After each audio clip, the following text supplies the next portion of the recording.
Nós estamos falando sobre igreja relacional, o caminho para o discipulado. Queridos, enquanto você abre a sua Bíblia, você sabe por que muitos de nós erramos na vida cristã? Porque a gente não tem uma pessoa a quem a gente tem que prestar conta da nossa vida. Você sabe por que a gente tropeça no pecado e erra na vida cristã? Porque a gente não tem um discipulador que nos discipule habitualmente. Deixa eu fazer uma pergunta para você: quem é o seu discipulador? Quem é a pessoa que discipula você? Eu não estou falando do líder de pequeno grupo, eu estou falando quem é o seu discipulador. A outra pergunta é: quem é o seu discípulo? Você discipula quem? Nós não entendemos o caminho do discipulado. O caminho do discipulado é um caminho de relacionamento saudável. Jesus era extremamente relacional, por isso que ele foi um dos motivos pelos quais ele foi rejeitado. Porque Jesus quebrava todos os paradigmas sacerdotais da época. Jesus não era fariseu, Jesus não era saduceu, Jesus não era escriba, Jesus não era essênio, Jesus era um rabino popular. E ele fazia questão de estar no meio do povo. Então os sacerdotes olhavam para ele e diziam assim: mas será que esse mestre de vocês só pensa em comer e em beber? Será que o mestre de vocês só pensa em estar festa, em estar no meio de multidão? Jesus entendia que o negócio de Deus era gente, e que ele foi enviado por gente. Quando nós entendemos isso, nós começamos a ter a intencionalidade no nosso relacionamento. Você já pensou quando eu e você pararmos para pensar assim, estou fazendo negócio com um cara, negócio financeiro, mas ao mesmo tempo eu estou pensando nele assim: como é que eu vou fazer para compartilhar com ele a minha experiência de fé?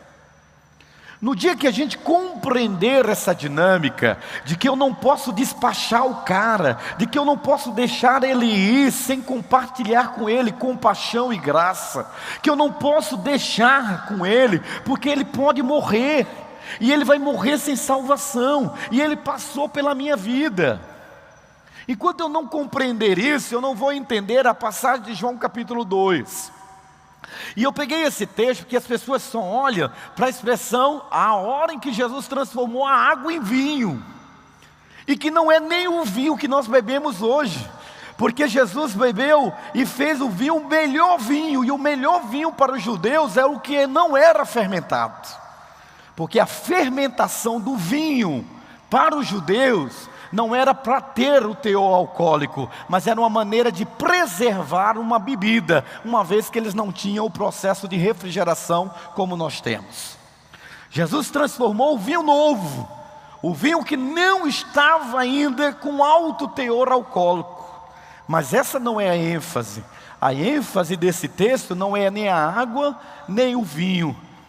É a forma relacional com que Jesus decidiu pregar o reino de Deus. O reino de Deus não é templos feitos por mãos humanas. O reino de Deus não consiste num paradigma, num sistema, numa estrutura. O reino de Deus consiste, queridos, na presença de Deus no coração do ser humano. Isso é o reino de Deus. Por isso que o reino de Deus não é geográfico, por isso que o reino de Deus não é político, por isso que o reino do Senhor Jesus Cristo não é religioso. O reino de Deus é o relacionamento de Deus com o homem e do homem com Deus, com outro homem sem Deus. Esse é o reino de Deus. E é por isso que o Senhor começa o ministério dizendo: arrependei-vos, porque é chegado o reino de Deus. E quando o reino de Deus chega no coração do homem, ele muda a família. Ah, minha família está com muito problema. O reino de Deus não está dominando a família. Ah, minha filha está rebelde. O reino de Deus não está prevalecendo naquela família. Quem é que pode me socorrer? O pastor? A igreja? Não, você tem que se converter ao reino. Se você não se converter ao reino, não tem oração do irmão raio-x, nem do irmão apóstolo e presbítero, que vai poder resolver o problema da sua casa. Porque o problema da sua casa não é o sacerdote da igreja que resolve, é o seu coração entregue na presença de Deus. Se o seu coração não estiver entregue na presença de Deus, Você pode ser cibapense, pode ser crente, mas a desgraça vai entrar na sua casa. E não sai de lá. Sabe por quê? Porque a Bíblia diz: se o povo que se chama pelo meu nome se humilhar, orar, buscar a minha face, se converter dos seus maus caminhos, eu ouvirei dos céus, perdoarei os seus pecados. E acontece o quê? Sararei a sua terra. Sua terra e a sua casa não está sarada, a culpa é sua. É porque você não está buscando a Deus. Que é isso, pastor? Não tem como o reino da luz chegar e as trevas não recuar. Não tem como o reino das luz abundantemente permear a sua sala e o seu quarto e as trevas não ser denunciadas. Agora, pastor, o que isso tem a ver com relacionamento, discipulado relacional? Tem a ver que a nossa falta de discipulado relacional é, na verdade, um reflexo do meu enfraquecimento espiritual. Eu não tenho a intenção de discipular ninguém, e não tenho força, porque eu estou fraco espiritualmente. E quando você está fraco espiritualmente, você não sonha trazer o reino de Deus. O texto sagrado diz assim em João capítulo 2, veja bem, vamos lá. No terceiro dia houve um casamento em Canaã da Galileia. A mãe de Jesus estava ali. Jesus e seus discípulos também haviam sido convidados para o casamento, ou seja, festa. Tendo acabado o vinho, a mãe de Jesus lhe disse: eles não têm mais vinho. Respondeu Jesus: que temos nós em comum, mulher? A minha hora ainda não chegou. Sua mãe disse aos serviçais: façam tudo o que ele mandar. Ali perto havia 6 potes de pedra, do tipo usado pelos judeus para as purificações cerimoniais. Em cada pote cabiam entre 80 e 120 litros. Disse Jesus aos serviçais: encham os potes com água, e os encheram até a borda. Então lhe disse: agora leve um pouco ao encarregado da festa. Eles assim o fizeram, e o encarregado da festa provou a água que fora transformada em vinho, sem saber de onde viera, embora soubesse os serviçais que haviam tirado a água. Então chamou o noivo e disse: todos servem o primeiro vinho, e depois que os convidados já beberam bastante, o vinho inferior é servido, mas você guardou o melhor até agora. O inferior era o alcoólico. Esse sinal milagroso em Canaã da Galileia foi o primeiro que Jesus realizou, e revelou assim a sua glória, e os seus discípulos creram nele. Amém? Muito bem, eu parei na tela número 15, paradigmas implementados. Solte aí para mim, por favor. Queridos, eu tenho uma proposta nova, e nós estamos desafiando isso no Brasil inteiro. O líder de pequeno grupo, multiplicador, que quer se multiplicar, ele precisa entender que ele tem que ter um discipulador, e ele o tem. Eu sei que ele tem, mas ele precisa discipular no mínimo 2 discípulos. Ele não tem condições de discipular todos os membros do pequeno grupo, mas ele pode discipular 2. Agora, cada membro do pequeno grupo, ele precisa ter um discipulador, e ele precisa ter um discípulo. Essa via de mão dupla vai fazer com que ele cresça espiritualmente, que ele amadureça. O que nós estamos fazendo de errado como Cibapa é que os camaradas estão indo para o pequeno grupo para participar do pequeno grupo. E você não vai para o pequeno grupo para participar do pequeno grupo. Você vai para o pequeno grupo para ser discípulo e fazer discípulo. Porque se você vai para participar do pequeno grupo, você vai fazer número. Você vai esperando receber, quando você está na fase do dar. Porque de graça recebesse, de graça agora dar.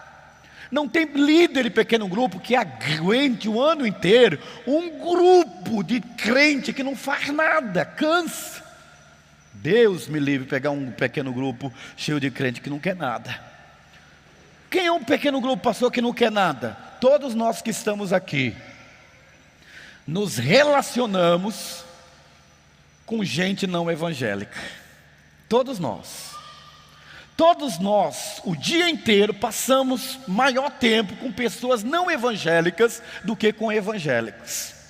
E como que a gente não consegue fazer uma evangelização discipuladora? Como que a gente não consegue fazer discípulo?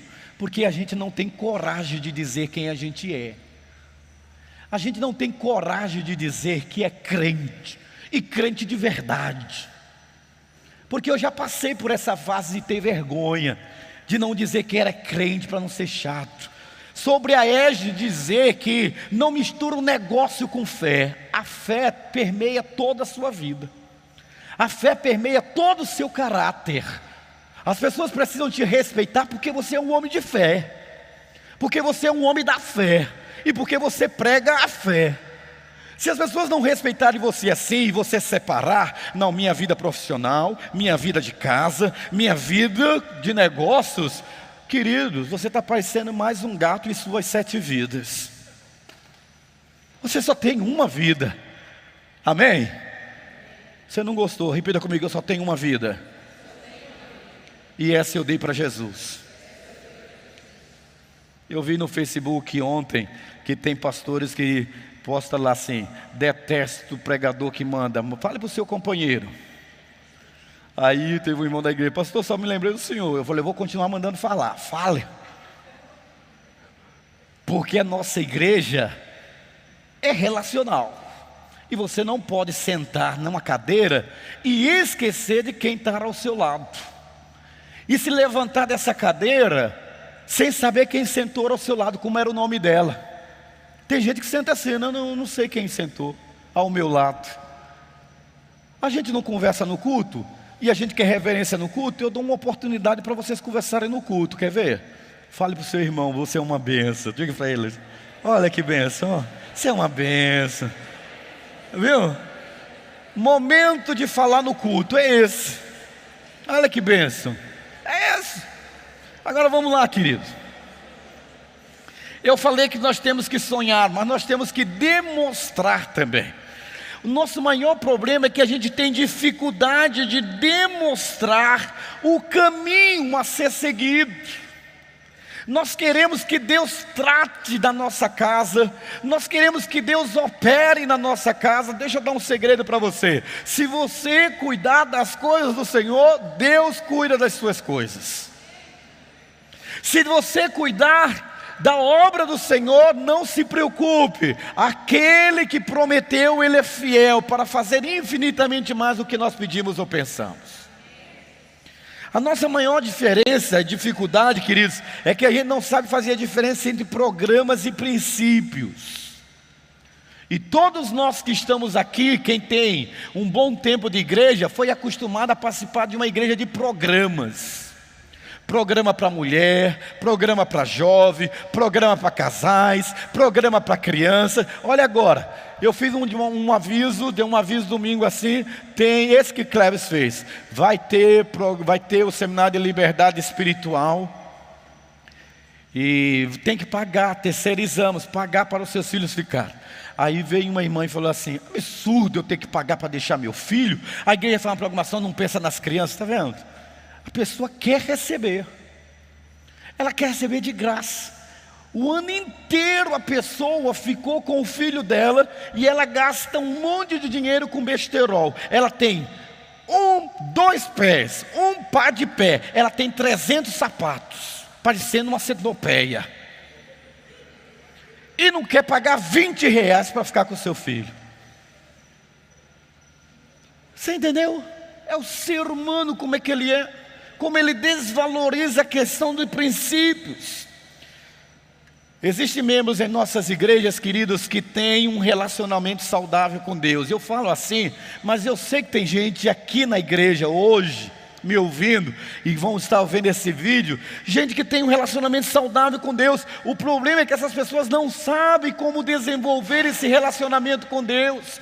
E ela não sabe desenvolver esse relacionamento com um ministério contundente. O problema é que as pessoas, faltam a elas motivação. E nós queremos dar essa motivação, nós queremos que ela tenha inspiração, e ela precisa de uma orientação, meu, que nós estamos dando. Mas o mais interessante que nós queremos para vocês é: vida cristã, olhe para mim que eu vou dizer, ó, vida cristã sem transformação é religiosidade. Você entendeu bem comigo? Vida cristã sem transformação é religiosidade. O que nós esperamos e o que Deus espera é que, da mesma forma como Jesus transformou a água em vinho, você seja capaz de ser mais do que religioso. Você tem uma vida transformada, porque só gente transformada é que faz diferença no meio em que ela está plantada. Eu só conheço casas que é bênção quando o pai é transformado. Eu só conheço família restaurada quando a mãe é transformada. Por quê, pastor? Por duas coisas. O pai é o sacerdote, e quando ele abre mão do sacerdócio, a sua casa desanda. A mulher é quem é sábia. A Bíblia diz: a mulher sábia edifica a sua casa e a tola destrói para suas próprias mãos. E nas igrejas tem muita mulher tola, e muito homem que não abriu mão do seu sacerdócio. E quando gente faz isso, não há transformação. No relacionamento discipulador, queridos, nós entendemos que Deus quer que sejamos regidos por princípios. Deixa eu mostrar para você o que é uma igreja dirigida por princípios. Vamos lá. Vocês, o meu público da quarta-feira, é quem vai me ajudar a converter a igreja de domingo. Uma igreja dirigida por princípios, o pastor, ele é um servo, um treinador. Ele é um capacitador. Ele não pode e não deve fazer aquilo que Deus deu para todos os crentes fazerem. Tem gente que está com dificuldade, tem dificuldade disso. O pastor não vem na minha casa. Eu faço questão de ir na sua casa, se você me convidar para almoçar. E eu não perco um almoço. Ganhei 25 quilos no Tocantins. Mas eu não vou lá só porque você quer a visita do pastor. De jeito nenhum. Sabe por quê? Você está viciado, ou como diz meu filho, aviciado, a ser paparicado por um pastor. Você quer ser bajulado. Você tem a atenção do pastor quando você decide pastorear. Porque o chamado para eu pastorear é o chamado que Deus deu para você pastorear. E você não pastoreia ninguém e quer que eu lhe pastoreie. Não é muita cara de pau?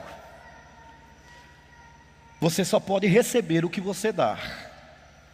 E se você não cuida de ninguém, por que alguém tem que cuidar de você? Por quê?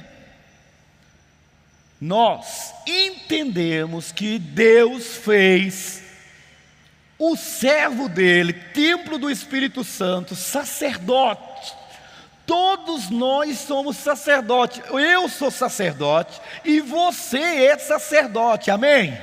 Você aprendeu isso? Aprenda isso nessa noite. Você é sacerdote. Não, pastor, você é sacerdote. Não, eu sou pastor. Você é sacerdote e eu sou sacerdote. O pastor é alguém que fez um curso de bacharel em teologia para capacitar a igreja. Mas pastorear, Deus deu a todos. Vós sois sacerdotes, raça eleita, geração eleita, sacerdócio real, propriedade exclusiva de Deus, para anunciar as virtudes daquele que vos chamou das trevas para a sua maravilhosa luz. Olhe para mim que eu vou dizer para você, que há 6 anos atrás eu disse isso na Cibapa, e escandalizei os mais velhos. Deixa eu voltar a escandalizar de novo. Eu não sou o seu pastor. Eu não sou o seu pastor. Eu sou o pastor da Cibapa.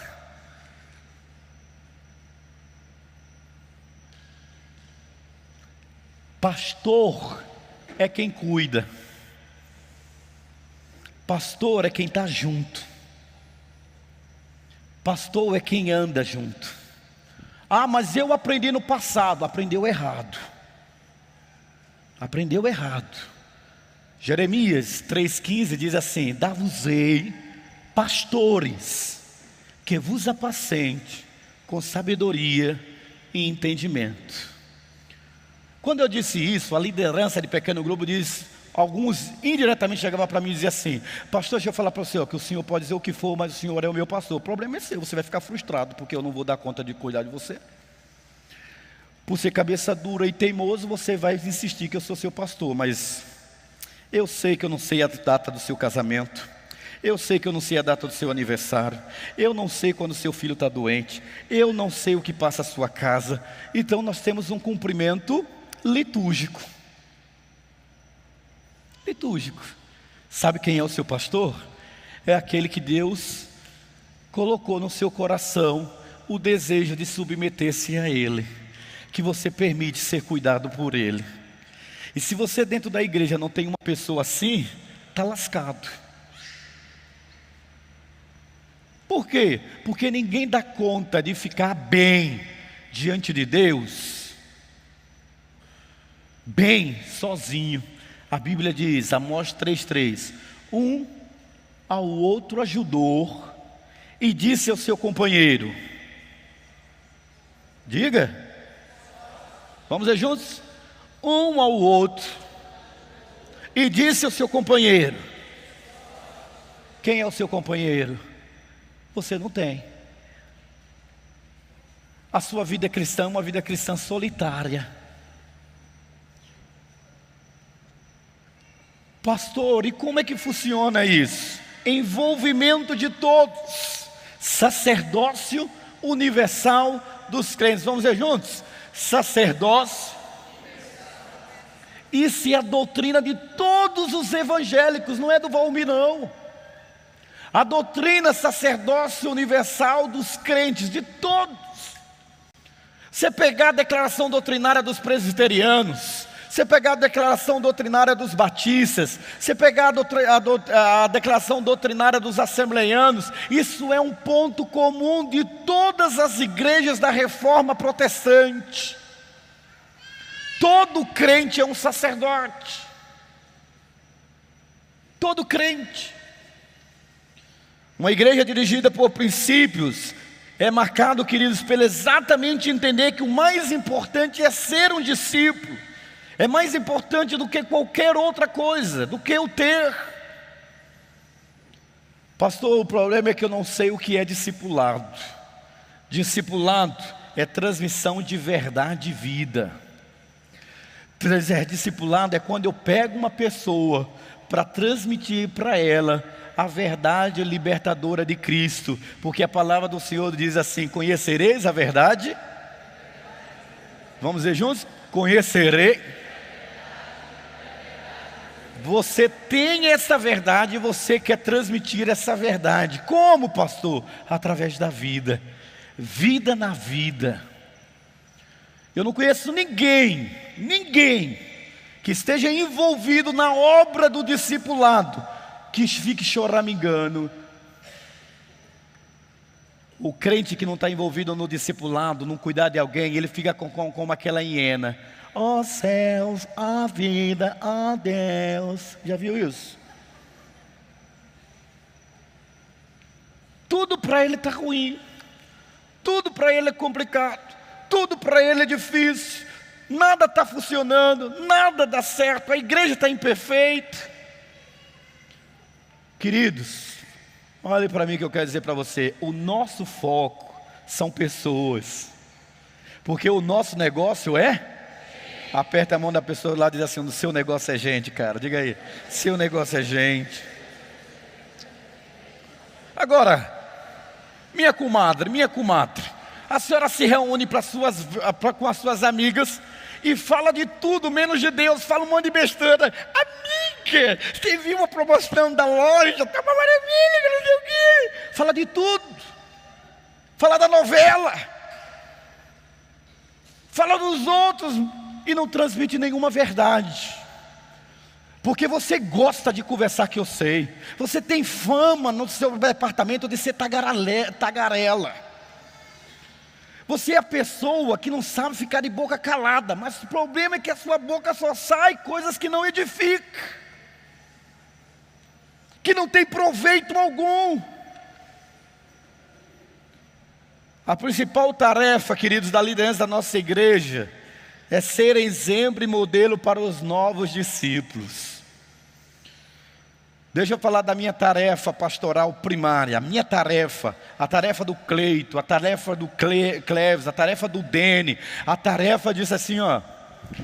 Esses dias, chegou uma pessoa para reclamar, mora no meu prédio, e aí ela foi reclamar para mim. Porque a minha filha está sem ir ao pequeno grupo há tantos meses e não recebeu um telefonema. Aí nessa hora eu não sei orar. Eu começo a citar o Pai Nosso. E a senhora vai no pequeno grupo. Eu não tenho tempo, porque a minha vida é tão corrida. Como que você quer que a sua filha esteja no pequeno grupo, seja crente, seja uma benção? Se tu não é crente, não é benção, não está no pequeno grupo. Aí me deu uma vontade de querer dar uma marretada tão grande na cabeça e partir no meio. E notícia: pastor mata martelada a mulher do condomínio residencial Monte Carlo. Gente, pelo amor de Deus, você não pode esperar que seus filhos sejam o que você não é. Você não pode esperar um milagre onde você não seja instrumento do milagre. Para Deus fazer um milagre, Ele sempre precisou de um instrumento. E o instrumento do milagre de Deus é você. Se nós não entendermos isso, queridos, não vamos entender nunca o que é que Deus quer nos ensinar. Eu estou falando isso sem ira, em amor, viu gente? É que meu timbre de voz é assim mesmo. Eu te amo. Minha meta aqui é discipular, treinar crentes por meio de relacionamentos discipuladores, RD, motivando a multiplicação. Você tem que ser a referência do seu filho e da sua filha. Você tem que ser a referência do seu vizinho, da sua vizinha. Você tem que ser a referência dos seus colegas de trabalho. E às vezes a gente é a Miss Antipatia da repartição onde trabalha. O Master Antipatia.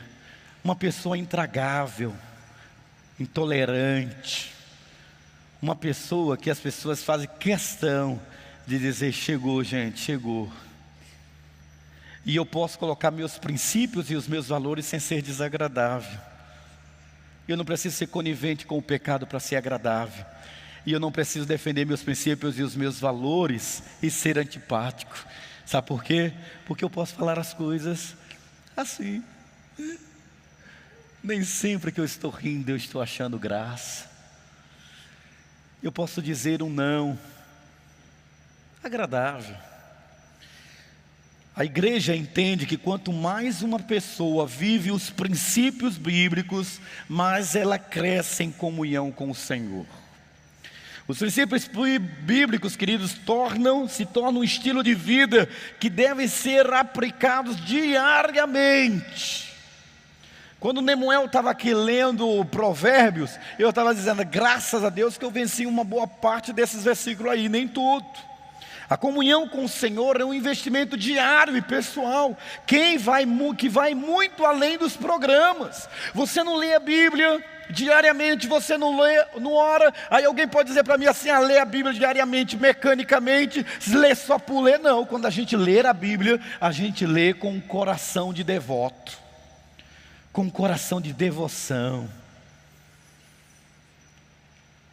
E a gente ora porque a gente quer colocar parte da nossa ansiedade, da nossa falta de esperança diante de Deus.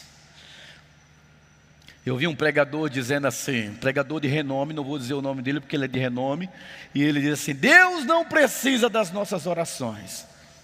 E muita gente entendeu errado.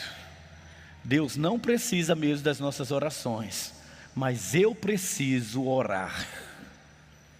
Porque eu preciso falar com aquele que conhece todas as coisas, que pode todas as coisas, que está em todos os lugares. E quando eu entendo isso, eu posso ter uma agenda cheia, uma agenda complicada, mas eu tenho meu dia, meu horário e o meu local para falar com o meu Deus. E quando nós fazemos isso, são princípios e valores, e nós precisamos compreender os princípios e valores da igreja do Novo Testamento. Porque quando nós entendemos esses princípios e valores da igreja do Novo Testamento, nós nos tornamos uma igreja neotestamentária. Nós nos tornamos aquilo que o pastor Silvado diz, que o crente maduro, ele não precisa fazer como no Facebook. Ninguém precisa cutucar ele para que ele leia a Bíblia. Ninguém precisa cutucar ele para que ele vá orar. Ninguém precisa cutucar ele para ele ser firme na obra do Senhor. Ele sabe em quem tem ele crido e sabe que Deus é poderoso para guardar o seu tesouro até o dia final. Nós precisamos investir nesses princípios e valores, queridos. Precisamos compreender esses princípios e valores da igreja do Novo Testamento. E quando nós entendemos esses princípios e valores, nós vivemos segundo eles e não segundo os programas. Porque segundo os programas, queridos, nós não crescemos. Pastor, que princípios e valores são? Deixa eu fazer uma pergunta para você. O que era de fato importante para as igrejas do Novo Testamento? O que era de fato importante? Pode passar, está atrasada as telas. O que era de fato importante? Qual era a agenda, a principal agenda das igrejas do Novo Testamento? Gente, quais eram os seus principais princípios? Viver comunhão com Deus. Quais eram os seus valores? Cair na graça do povo, pelo seu estilo de vida. Olhe para mim que eu vou dizer uma coisa para você. As pessoas querem olhar para nós e ver um diferencial de vida. Ela olha para você e vê apenas o mandato cultural que elas também têm, você não impacta ninguém. Mas o crente, além do mandato cultural, ele tem também o mandato soteriológico. O mandato cultural é o que você é profissionalmente, mas o mandato soteriológico é que você é mensageiro e portador da salvação entre os homens. E a gente precisa viver isso, e a gente precisa intensificar isso. Querido, você já pensou se realmente, olha para mim, se realmente a sua casa for extensão da igreja? Você já pensou? Já pensou se a sua casa for a porta da graça para que pessoas que odeiam crente, pessoas que odeiam templos evangélicos, ele chegue na sua casa e seja alcançado pela graça, e você poder entrar com ele por essas portas, porque você mostrou por ele compaixão.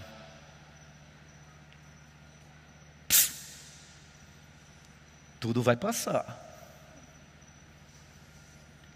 Hoje, antes de eu ir para a igreja, eu peguei uma foto minha com 28 anos, ó.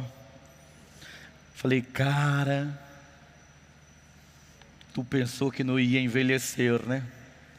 Agora tá aí, parecendo um sapo jaburu, barrigudo. Ainda tá deixando esse cabelo crescer, parecendo uma touca de Raul Seixas.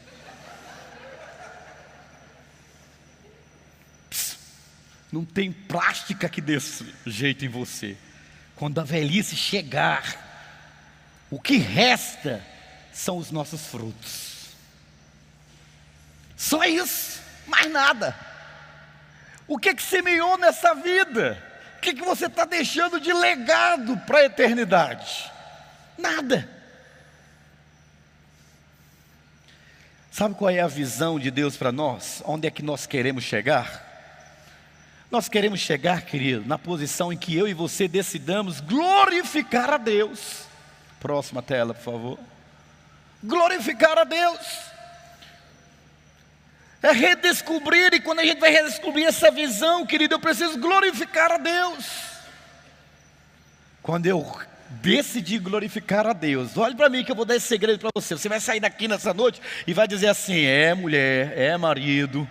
Ou então, se você estiver sozinho, você vai dizer assim: cara, eu preciso redescobrir o propósito de glorificar a Deus. Porque quando você decidir glorificar a Deus, você vai cumprir a grande comissão in natura, naturalmente. Deus vai mandar a rodo pessoas para que você cuide. Então eu preciso redescobrir isso. E quando eu quero cumprir a grande comissão, querido, eu me torno um homem de oração, orar abundantemente. E quando eu oro, Deus multiplica discípulos com a minha vida. Quando eu multiplico discípulos, eu decido não somente me formar, como eu também ser instrumento para formar líderes. Sabe qual é a maior e melhor escola para formar líderes? É a sala da sua casa, é você. Não existe curso que ensine melhor do que você compartilhando sua experiência de vida. Não existe. A experiência de vida. Você sabe que eu estava pregando lá numa cidade, não lembro o nome da cidade, lá em Floripa, um congresso para os pastores do sul do Brasil. E aí depois que eu preguei ao lado de gigantes da nossa denominação, né, homens que têm um know-how enorme, e eu era o cara do norte, né? Então, aí eu preguei e eu me senti assim honrado, porque aquela multidão de pastores, que era uma multidão, para o sul era uma multidão, vindo falar comigo. E estava ao meu lado o Roberto Maranhão, e aí ele disse assim: sabe o que eu gostei de você? É que você conta exemplos e experiências que você teve. E os outros falaram de teorias. As pessoas não querem saber o que você crê, elas querem saber o que você vive. Elas não querem saber o que você acredita, ela quer saber o que é real no seu viver. É isso que é unção. Ser relevante na comunidade, multiplicar igrejas é uma consequência. Você sabe, eu gosto quando eu mostro no Brasil inteiro, eu mostro esse slide, ó, mostro esse slide. E eu tenho um orgulho de mostrar esse slide, um orgulho, porque eu digo assim, que a minha igreja é uma igreja que decidiu ser uma comunidade de amor.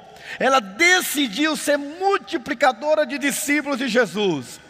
E aí um pastor ou outro me pergunta: mas todo mundo vive isso? Eu falei: por isso que é visão. Porque no dia que eu alcançar essa visão, ela deixa de ser visão. Eu estou trabalhando para alcançar ela. Nem todo mundo está nesse patamar, mas a maior parte da minha igreja decidiu ser uma comunidade de amor. E muitos, eu falo para os pastores, muitos vivem a decisão de discipular alguém para Jesus. Agora olhe para mim que eu ensino no treinamento de líderes. A pessoa que eu decido discipular, evangelizar e discipular, sempre ela se converte a mim primeiro. Ela se converte a mim. Eu tenho poder de ser simpático ou antipático, de ser agradável ou ser desagradável. Eu tenho o poder de ensinar a pessoa para o mal ou para o bem. Eu tenho o poder de fazer de uma pessoa de fé ou uma pessoa que é apenas membro de igreja. Então a pessoa se converte a mim. Depois que ela se converte a mim, ela vai para onde eu a chamar. E ela vai para o meu pequeno grupo. E aí ela se converte ao meu pequeno grupo. Porque ela não acredita que um grupo de pessoas se reúnem e não tem bebida, e não tem putaria, e não tem safadeza, e não tem palavreado. O ser humano não acredita mais nisso, isso é irreal. E quando ela chega num pequeno grupo, ela vai dizer assim: agora eu entendi porque você é diferente. Depois que ela se converte ao pequeno grupo, ela se converte à tenda. E aí ela vem para a igreja. E por último, ela se converte a Jesus. Sabe por quê? Porque a carta de Deus para os homens não foi escrita com tinta. A carta de Deus para os homens foi escrita com sangue. A carta de Deus para o não crente, para o não evangélico, é você. Eu leio a Bíblia e as pessoas lá de fora leem a nossa vida. Que tipo de leitura é que os homens que convivem conosco fazem da nossa vida? O que faz? Quando a gente entende isso aí, essa visão, a gente começa a crescer, queridos. Eu queria que você assistisse esse videozinho básico. Solta aí para mim, por favor. Solta um vídeo.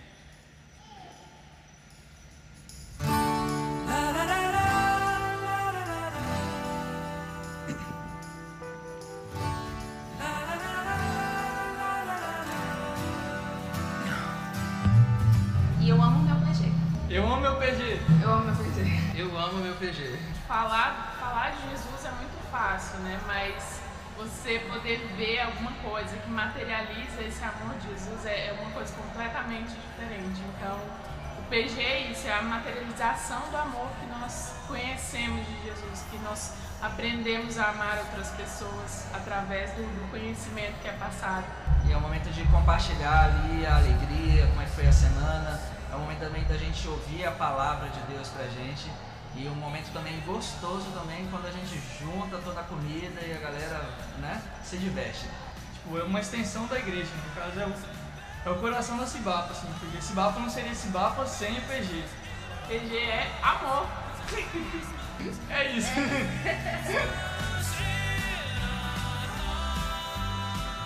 É o Birubiru, né, que está ali no último, está lá atrás, viu? Deixa eu falar com você. Deus nos chama para nós nos aprofundarmos. E esse estudo de quarta-feira, você veio aqui dizendo assim, eu vou lá, o pastor vai me dar uma palavra motivacional e eu decidi lhe ensinar. Jesus chamou os 12 para estar com Ele. Em Marcos capítulo 3, versículo 13, nós não vamos ler para ganhar tempo, mostra que Jesus comia, que Jesus caminhava, que Jesus ministrava, que Ele se acampava ao ar livre, Ele estava junto muitas vezes com seus discípulos. Sabe aquela amiga sua, e que você diz assim, pastor, ela é melhor, é minha amiga, ela não é crente, mas ela é melhor do que 1000 crentes, mas ela vai morrer e vai para o inferno. Porque ela é melhor do que 1000 crentes, mas você não influenciou para que ela recebesse a salvação. Sabe aquele comparsa, aquele camarada, gente boa demais? Pois é, você está tanto tempo com ele, mas você ainda não conseguiu influenciar. E nós precisamos ter essa intencionalidade. Jesus fazia questão de dizer que amava os discípulos, e ele chamava esses discípulos de amigos. Sabe qual é o segredo de Jesus? É que ele desenvolveu seus discípulos. Ele decidiu estabelecer um relacionamento com eles. E quando Jesus fez isso, eu pensei, a estratégia, qual é a estratégia? Como é que nós chegaremos lá? Qual é o caminho do discipulado? Vamos ver juntos? Oração incessante.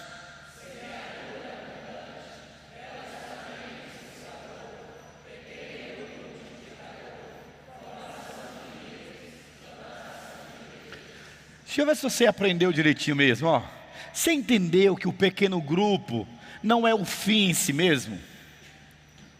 Você entendeu de que o pequeno grupo só tem razão de ser na sua vida se você começar a ter uma oração constante, intencional, oração objetiva, oração por pessoas que você quer abençoar. E quando você faz essa oração intencional, você começa a semear com ela. Eu tinha uma colega no curso de Direito ali na FAPAL, e ela tinha uma opção sexual diferente, né? A opção diferenciada. E eu gostava muito dela. Mas eu sabia que se ela descobrisse que eu era crente, ela ia surtar.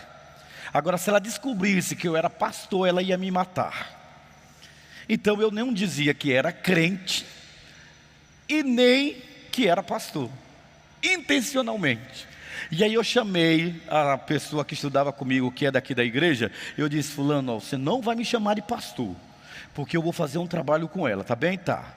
E aí, todas as vezes que a gente conversava com ela, eu citava um princípio, mas eu não dizia que era versículo, citava que era um princípio.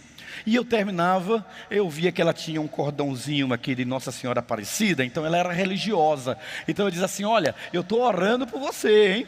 Aí ela orando, ficava assim, e dizia assim: eu também estou rezando por você. Eu falei: puxa, eu estou crente tanto tempo que não sei mais a linguagem do católico. Falei orando, ela vai descobrir. Fiquei preocupado. Aí pá. Aí o Guto, que estudava lá comigo também, que está ali, o Guto, né? E eu preocupado por Guto não me chamar de pastor, né? Então ela vai ver e tal. E ia para o cafezinho ali. Se ela não pode descobrir que eu sou pastor, que no dia que ela descobrir que eu sou pastor, vai dar quica. E nós começamos a ter um relacionamento bom, muito bom. Apresentei a minha esposa para ela, Lídia. Eu disse: olha, fomos numa audiência no fórum. Aí foi, divertido. E eu falava para ela assim: eu estou orando por você e tal. Queridos, o discipulado estava tão bom. Mas as pessoas não entendiam qual era o caminho do discipulado. Discipulado não é religião, discipulado não é igreja, discipulado não é pequeno grupo, discipulado é vida na vida. O irmão esqueceu e disse assim: cara, você é pastor? Aí eu disse: eu sou pastor. Aí ele olhou para mim assim: ele é o meu pastor. E me abraçou: ele é o meu pastor. E ela fechou a cara, olhou para mim e disse assim: tu é pastor? Aí eu: eu sou pastor. Cortou relação comigo. Pensa, a mulher cortou relação comigo. Eu não posso evangelizar e não tenho as mesmas oportunidades que você tem. Eu posso lhe capacitar, mas você tem mais oportunidade do que eu. Sabe por quê? Porque engenheiro ouve engenheiro, médico ouve médico, pedagogo ouve pedagogo, empresário ouve empresário. É assim que eles fazem. Quando o Neymar foi inaugurar o IOP, e ele convidou a comunidade médica para a inauguração do IOP, ele me chamou para pregar. Eu disse: você é doido? Quando os médicos souberem que é pastor que vai pregar, eles ou não vão, ou vão se distrair enquanto eu vou pregar.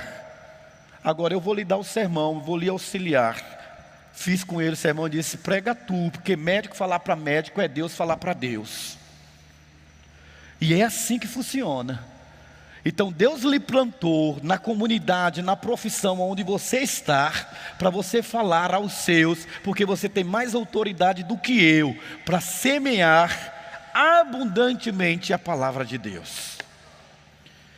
Aí sim você vai ter um relacionamento discipulador. Por isso, queridos, a estrutura é fácil demais. A estrutura é adaptável ao contexto, depende da disponibilidade de pessoas, é simples porque é a sua casa, é menos importante, ou seja, qualquer estrutura que a gente faz, ela não tem valor nenhum, ela tem que ser menos importante do que pessoas, porque o nosso negócio é gente. E nada lhe dá mais alegria do que você entrar um dia por aquela porta e olhar do auditório e dizer assim: fulano eu trouxe para a igreja, fulano é meu filho na fé. Agora olhe para esse auditório, quantos anos você tem de igreja e você não tem um filho na fé? Sabe por que você não tem um filho na fé? Porque você não semeou a palavra. E quando a gente não semeia, a gente não colhe, porque a gente só colhe aquilo que a gente semeia. É o princípio da semeadura. Pastor, eu não entendi isso, e eu vou explicar para você. Pulei. Você precisa ser determinado. E quando você determina, grupos pequenos multiplicadores, queridos, ele só é determinante. E só se torna real as expectativas e os compromissos quando o líder é aquele que vê mais que os outros, que vê mais longe que os outros, que vê antes dos outros, e é por isso que ele motiva. E quando a gente faz isso, querido, a gente procura desenvolver o que Deus chamou de menina dos seus olhos, a igreja do Senhor Jesus. Eu não queria que em 2016 você continuasse o mesmo crentinho que você foi em 2015. Quem é crentinho, pastor? É aquele que vem para a igreja só porque tem problema com família, que está com enfermidade, que está com problema financeiro. Crentinho é aquele que fez do reino de Deus só as suas necessidades, as suas aflições. Crente maduro é aquele que passa por aquela porta, e ele passa por aquela porta como um soldado que acabou de vir da batalha, cansado, afadigado, mas vitorioso, porque está semeando a palavra de Deus. E quando nós entendemos isso, entendemos que você é chamado para desenvolver líderes em potencial, porque você é líder. Eu quero terminar dizendo para você, olhe para mim que eu digo aqui para você, pastor, eu não tenho chamado para ser líder. E como você sabe ganhar dinheiro? E como que você lidera lá fora? E como você rege lá fora? E como você se impõe lá fora? A questão é que está invertido a sua escala de valores. Desenvolvimento é lógico que é um processo, não é um evento. E nós estamos chamados para cooperarmos com Deus. E é um processo que usa todos os recursos disponíveis, ajudar outra pessoa a se tornar um líder. Hoje eu estava dizendo para alguns irmãos que eu reuni da liderança da igreja, dizendo assim, a minha maior alegria é não fazer o que eu faço, mas ver alguém fazendo aquilo que eu ensinei ela a fazer. Essa é a maior alegria. A minha alegria não é fazer o que eu faço, mas ver pessoas que eu ensinei a fazer, fazendo e fazendo bem. Porque eu não vou levar prata, eu não vou levar casa, eu não vou levar carro, eu não vou levar nada, mas eu vou levar pessoas. Porque em Apocalipse diz que nós chegaremos diante de Deus, e diante de Deus Ele vai dizer, e aí Valmir? E aí Rubens? E aí Geraldo? E aí Fátima? E aí Nemuel? O que tens? Eis aí os filhos que tu me destes. Eis aqui. E o Senhor vai dizer, entrai-vos para o gozo do seu Senhor. Nós não vamos chegar no céu dizendo assim, não perdi nenhum culto. E aqui está todos os cartões de dízimos que eu dizimei todo mês. E ainda fiz doações generosas. Você acha que o Senhor vai dizer o quê? Servo, tolo e infiel. Foi isso que eu mandei você fazer? Não, mas eu investi na obra. E eu dei mais do que qualquer pessoa para a obra. Mas eu disse para você, ajuntai tesouros, não na terra, mas onde a ferrugem não pode corromper, nem o ladrão pode roubar. Você esqueceu de produzir frutos para a eternidade. Eu tinha, não sei você, já estou terminando mesmo, eu estou igual aqueles pastores que está terminando e prolonga, deixa eu terminar.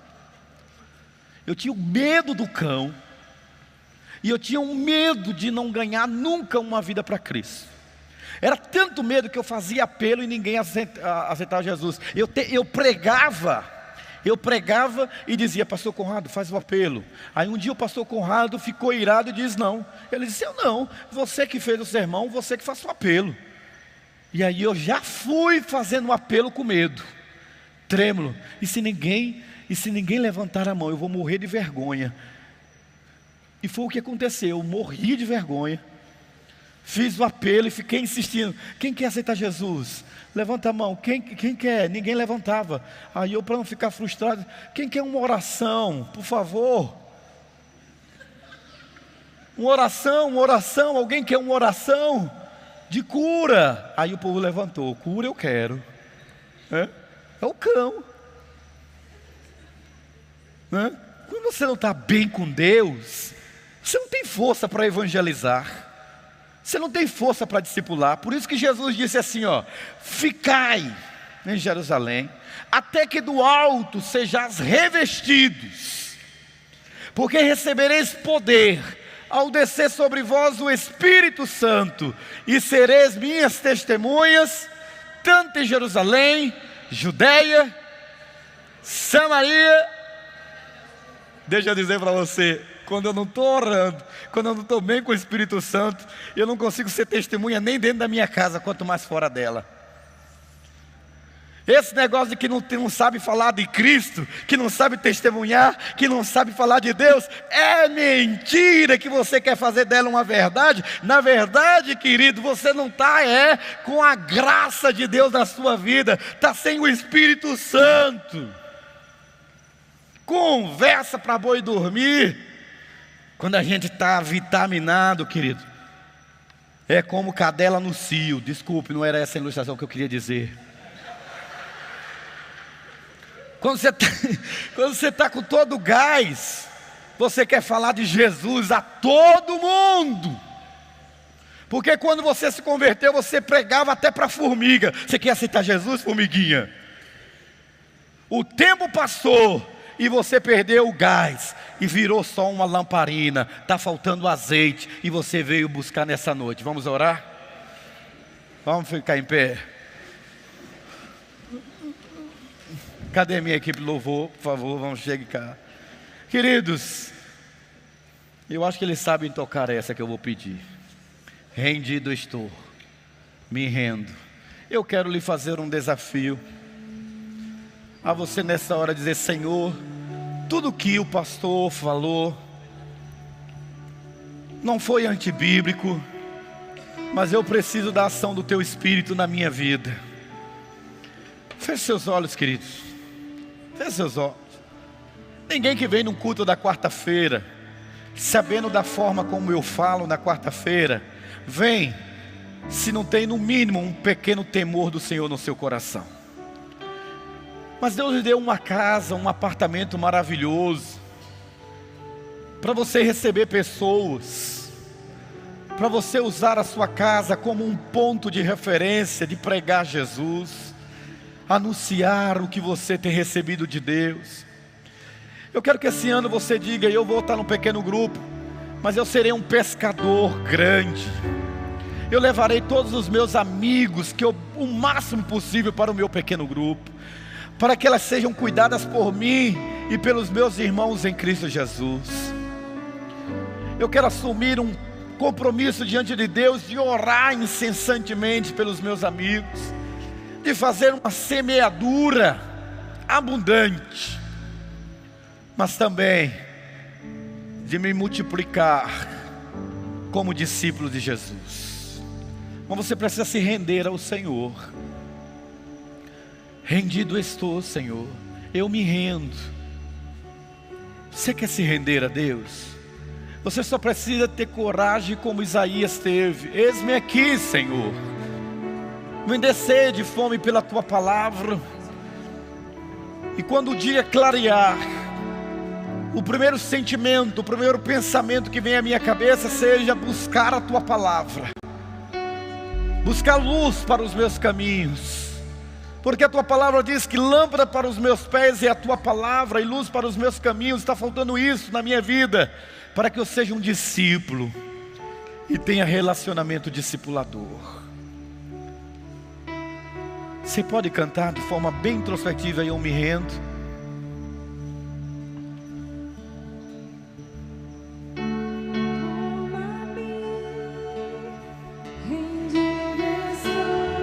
Aos pés me encontrei. Você canta isso com fé. Você conhece essa letra.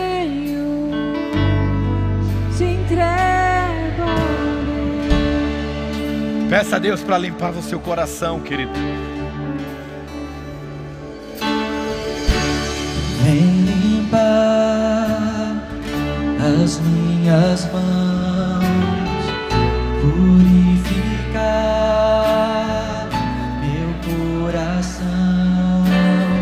faça uma oração ao Senhor. Você conhece essa música? Que tu tens pra mim. Aleluia.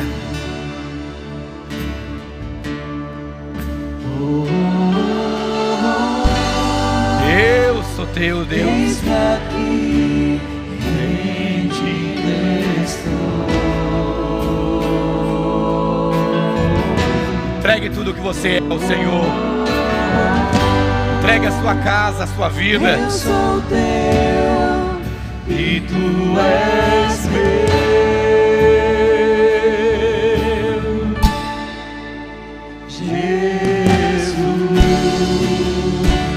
Eu quero que você cante com fé ao Senhor, rasgando o seu coração diante de Deus.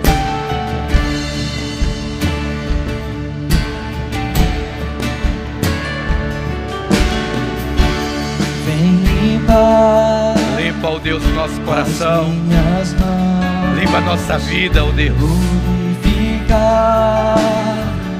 meu coração. Aleluia. Que eu ande em tudo que tu tens pra mim. Aleluia, Deus.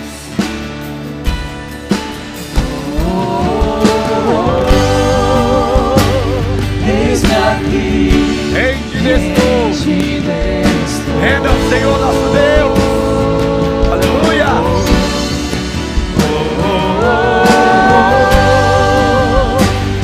Eu sou teu e tu és meu.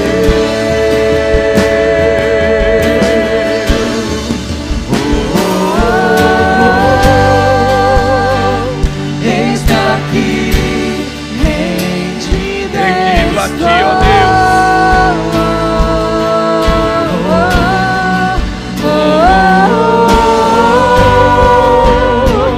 Eu sou teu e tu és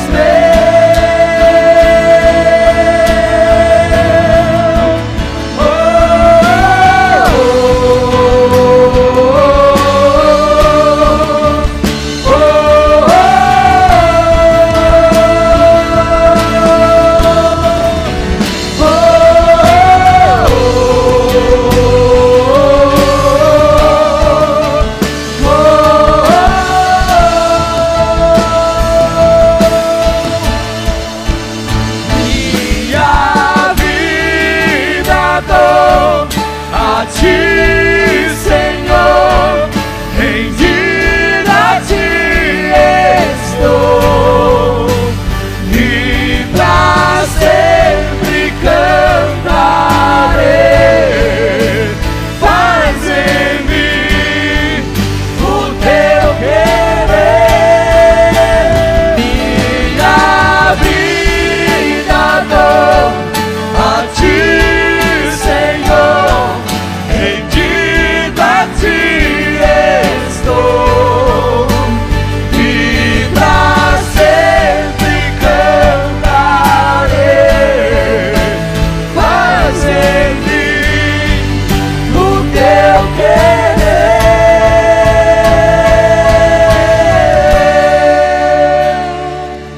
Queridos,